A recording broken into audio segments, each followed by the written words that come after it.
Magandang araw sa inyo mga kapatid. So ngayong araw na to, samahan ninyo ako at na aking pamilya at pupunta tayo dito sa isang Filipino restaurant sa may Romford, UK. Ang pangalan nga pala nitong restaurant ay Tilaw by Franco mga kapatid.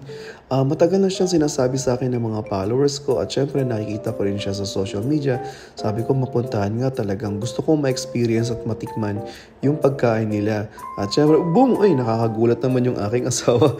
So yan po yung labas ng Tilaw by Franco na napakaganda ng kanilang setup at pagpasok ninyo sa kanilang restaurant, boom! Ang lakas maka-Pilipino vibes mga kapatid at meron din silang live entertainment band na tumutugtog at syempre ayan mga chichiryang Pilipino na mamimiss mo pag ikaw na sa ibang bansa at yung ambience itong restaurant mga kapatid ay talagang Pilipino na Pilipino vibes. So yan ang menu dito ng Tilaw by Franco at naghahanap na si Mami at ako ng makakain namin at syempre si Bunso ayan excited na siya, lumapit siya doon sa waiter at ready na raw siya mag-order ng pagkain niya at humingi siya ng maiinom.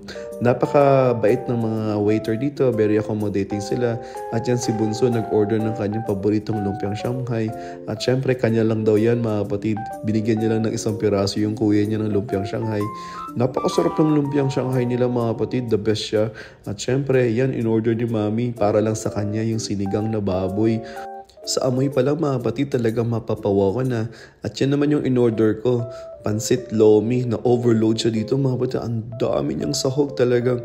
Wow! Sa atingin pa lang, sa amoy pa lang at yung texture ng pansit talagang magugutom ka kaagad eh.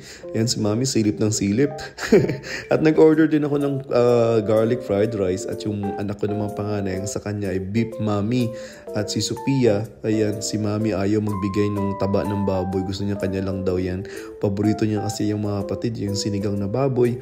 Paborito ng aking asawa at ng aking mga anak. Alam niyo mga kapatid, yung taste bud ng aking pamilya ay talagang maselan yan. Pero pagdating dito sa pagkain, dito sa Tilaw by Franco, talagang nagustuhan nila yung lasa at talagang pasok na pasok sa kanilang panlasa mga kapatid. So ayan, super enjoy sila at nag-order pa kami ng isa pang lumpia kasi nga nabitin yung aking pamilya na nasarapan sila sa lumpiang Shanghai. Masarap din yung lomi nila na overload at yung sinigang nila na napakasarap. Ang laki ng serving nila mga kapatid at syempre pasok sa budget natin na talagang 2 to 3 person o pwede pa nga 4 person yung kanilang serving dito. Ang dami-dami. At syempre, ayan, nag-dessert kami. Ang paborito ko parate ay halo-halo. At si Mami din, na-discover niya yung bago niyang paboritong dessert, yung turon na saging. Comment below naman mga kapatid kung paano gumawa kasi nga gusto ng asawa ko na magluto daw kami. So itatry natin yung pagluto ng turon na saging. So ayan, sana nagustuhan ninyo mga kapatid yung aming vlog ngayong araw na to. Pasyalan ninyo to, Tilaw by Franco sa may Romford, UK mga kapatid. Napakasarap ng mga pagkain nila. At syempre, pasok sa budget natin mga kapatid yung kainan dito. Sana nagustuhan ninyo. Salamat po!